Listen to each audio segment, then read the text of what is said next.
Hasil tes kesehatan serta sejumlah persyaratan bakal calon bupati dan wakil bupati Klungkung dinyatakan lengkap. Selanjutnya KPU menunggu surat cuti dan pengunduran diri dari pasangan bakal calon. Kamis pagi KPU Kabupaten Klungkung menggelar rapat pleno terbuka terkait hasil penelitian kelengkapan bakal calon bupati dan wakil bupati. Di Kabupaten Klungkung sendiri terdapat dua pasangan bakal calon, yakni pasangan petahana Nyoman Suwirta Madikasta atau paket swasta serta lalu pasangan Djokorda Bagus Oka Ketut Mandia atau paket bagia. Kelengkapan persyaratan kedua pasangan bakal calon dinyatakan sudah sesuai, meliputi tes kesehatan dan laporan hasil kekayaan. Selanjutnya KPU menunggu surat cuti dari pasangan petahana Nyoman Suwirta Madikasta dan surat pengunduran diri dari pasangan Djokorda Bagus Oka Ketut Mandia yang saat ini masih tercatat aktif sebagai pegawai negeri sipil dan anggota DPRD Bali.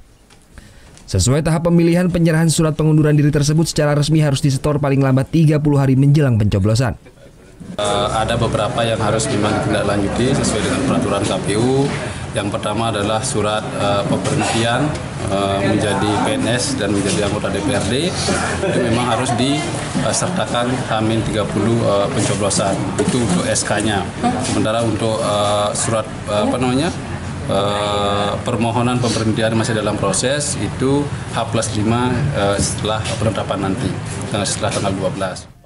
Sementara kedua pasangan bakal calon bupati dan wakil bupati mengaku masih memproses surat cuti dan surat pengunduran diri. Mereka pun memastikan akan menyerahkan ke KPU sesuai waktu yang ditetapkan. Menjelang cuti, jadi kan saya harus menuntaskan tugas-tugas saya selaku bupati. Jadi sekarang ini ada lagi sebulan kurang lebih ya. Jadi saya harus bisa melaksanakan tugas-tugas saya selaku bupati maupun selaku calon bupati. Setelah kami ditetapkan kan sudah efektif pengunduran diri itu.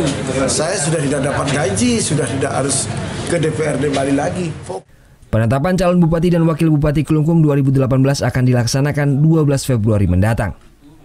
Tim Liputan melaporkan untuk NET.